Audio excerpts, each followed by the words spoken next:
Les Césars, ça vous parle d'autant plus que vous en avez eu un. On va regarder cette séquence. Séquence émotion.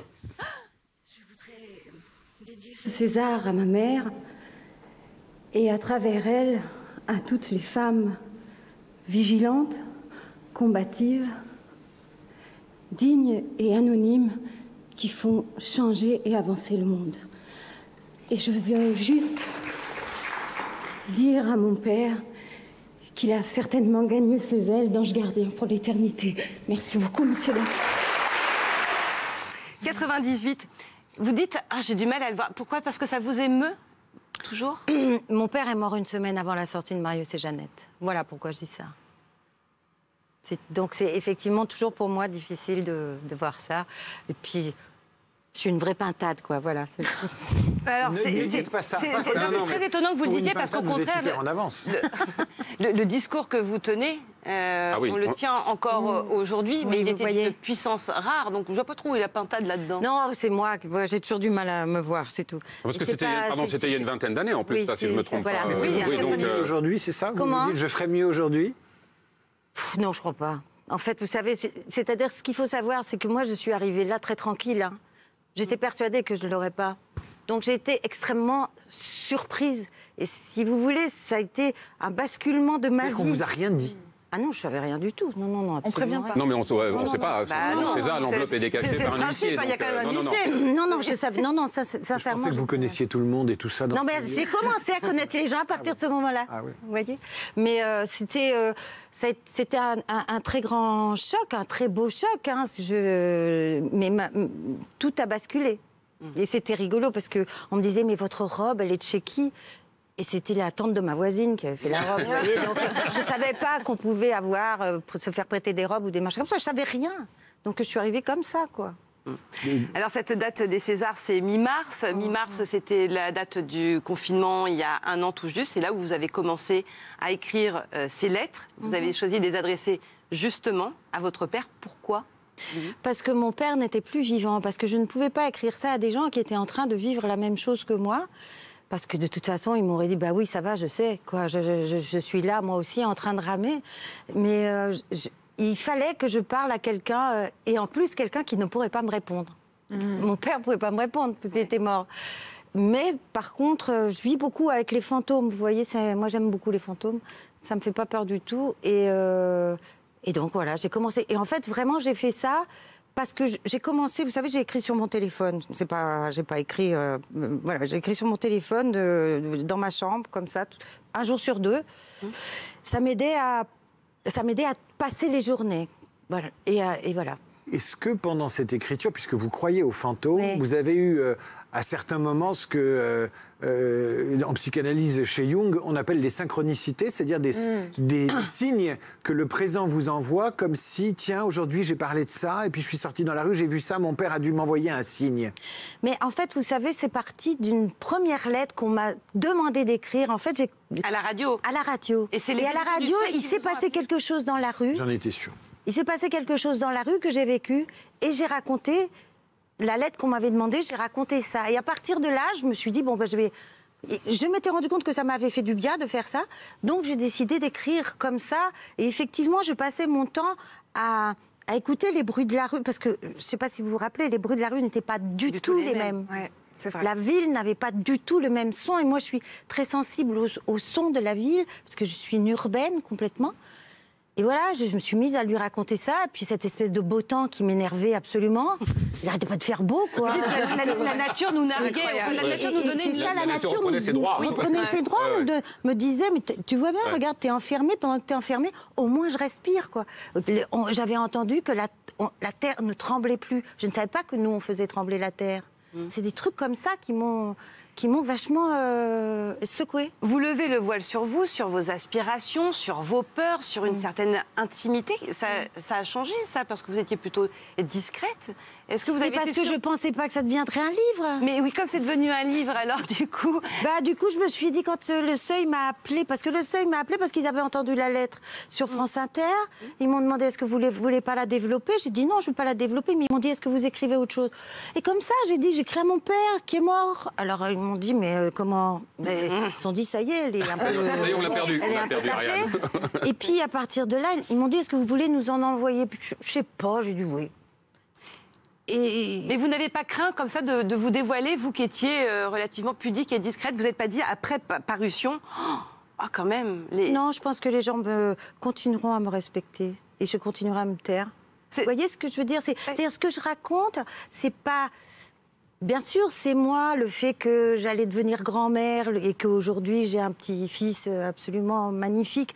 Mais c'est pas, je suis pas en train de raconter du fait, enfin, je raconte pas des.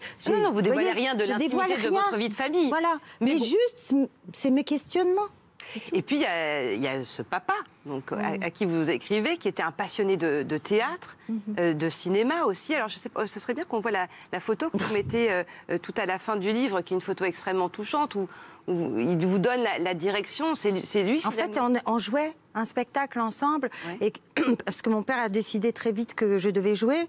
Donc, il ne m'a pas demandé mon avis, il m'a mis sur scène et j'ai joué, voilà. Et je jouais tout le temps des garçons. Elle est super, cette... Génial. Ouais. Voilà. J'aime beaucoup sa casquette avec les... Ah oui, c'est quand même quelque chose. C'est pratique, le rabat. Et c'était un spectacle, et je vais me faire un peu mousser, j'avais 10 ans.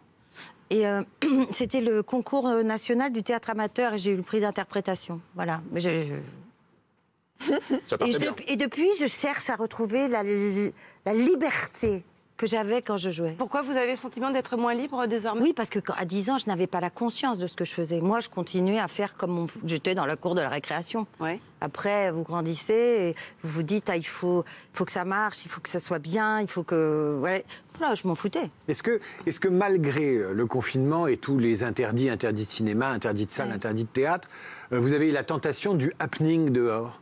De prendre ces lettres, d'en lire une dans le métro. Si ça vous manque tant, il faut pirater le réel. Mais figurez-vous que je ne vous dirai pas quoi, mais j'ai mis un truc au point là-dessus. Mais c'est, voilà, justement, dehors, dans la ville, et dans des endroits... et vous n'en saurez pas plus. Continuez à faire vos provocations. Je voudrais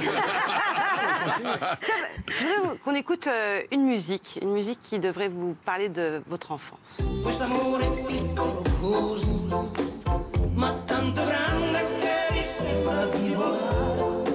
Lucio Dalla. Lucio Dalla, parce que vous parlez beaucoup évidemment de l'Italie, dont votre famille est originaire. Mon père, voilà, du côté de mon père, nous sommes des Italiens, et mon père a effectivement, ce que je dis dans le livre, vécu très durement le fait d'être... Vous savez, je suis née à Marseille, donc il y a plein d'immigration, et donc l'immigration italienne, à ce moment-là, quand mon père était enfant, était vécu, c'était des ritals, c'était des voleurs, c'était des menteurs, et voilà. Donc, il a très mal vécu tout ça. Il a voulu absolument qu'on s'intègre. Il ne voulait jamais nous parler en italien. Et moi, j'ai appris l'italien de mon côté. Après, j'ai commencé à aller en Italie beaucoup. Il nous avait jamais emmenés en Italie. Et quand je parlais à mon père en italien, il me répondait en français. Et mon drame, c'est qu'il ne m'a pas appris le napolitain, puisque nous sommes du côté de Naples. Et cette chanson que vous avez mise, mes enfants ont été élevés avec cette chanson. Et quand vous êtes à Venise pour la Mostra, vous recevez un prix pour le film dont j'ai bêtement... Gloria Mundi. Gloria Mundi, exactement. C'était il y a 2 ans. Oui. Vous avez pu tenir un discours, justement, sur les migrants, sur la Méditerranée. C'était un discours qui vous était cher et probablement que vous adressiez aussi, vraisemblablement... À mes fantômes. À vos fantômes et aux fantômes de votre père. C'est-à-dire, là, je parlais directement aux fantômes de mes grands-parents italiens qui avaient fait comme beaucoup de gens aujourd'hui ils continuent à faire, avaient pris un bateau, étaient d'abord allés à New York, et puis à New York, ça l'avait pas fait, ils avaient repris un bateau, ils étaient arrivés à Marseille. Moi, j'aime bien cette photo parce qu'elle peut quand même faire très envie à l'Olympique de Marseille. Oui, hein. Et surtout dans la période actuelle, mais c'est pas uniquement une boutade. Vous êtes une actrice qui est associée au Sud, qui est associée à Marseille, alors que les actrices aujourd'hui sont un peu hors sol. Elles sont de la mondialisation, elles sont du monde entier. Vous êtes très ancrée à Marseille. Vous êtes ancrée. Mais c'est Marius et Jeannette qui a fait ça. Mais vous savez, quand vous sortez un recueil qui s'appelle Lettres à mon père, je pense aux Lettres de Montmoulin d'Alphonse Daudet. mais d'une certaine façon, en quoi vous êtes du Sud ? Qu'est-ce qui fait que vous êtes du Sud? C'est quoi votre sudité? En fait, je ne suis pas que du Sud de la France. Je suis profondément Une méditerranéenne. Je suis du bassin méditerranéen. Vous me mettez en Espagne, les gens me parlent en espagnol. Vous me mettez en Italie, les gens me parlent en Italie. Vous me mettez en Grèce, c'est la même chose. Vous me mettez en Tunisie, c'est la même chose. Vous me mettez en Algérie, je tournais un film en Algérie, c'était pareil. Voilà, je suis une fille du bassin méditerranéen, physiquement, c'est comme ça. Je suis une fille qui a besoin de lumière, par exemple. Voilà. Et pourtant, vous habitez en Seine-Saint-Denis. Depuis très longtemps. Et vous racontez, c'est amusant dans le livre, cette montée de Marseille à Paris. Marseille, c'est la couleur, c'est le verbe haut, c'est l'accent. Paris, c'est dur. Ça a été très dur. Je suis arrivée ici, j'étais jeune fille au père et je me suis retrouvée dans le 7e arrondissement de Paris. Je me suis retrouvée à l'école militaire. J'assure, j'étais terrorisée. Je ne comprenais rien. D'abord, il y avait que des blancs. Moi, je ne comprenais pas. Puisque j'étais d'une ville où il y avait du melting pot, il y avait des gens qui étaient du métissage. Je ne comprenais pas que ces blancs, et puis tout me faisait peur. Tout me faisait peur. Et vous avez gommé votre accent, et puis après vous l'avez sinon, j'étais obligée, je ne pouvais pas rentrer au Conservatoire de Paris, puisque je suis rentrée au Conservatoire de Paris. Songe, ces filles, à cette nuit cruelle qui fut pour tout un peuple une nuit éternelle. C'est difficile. Très difficile. En tout cas, la suite, on la connaît avec tous les prix que vous avez récoltés au long de votre carrière.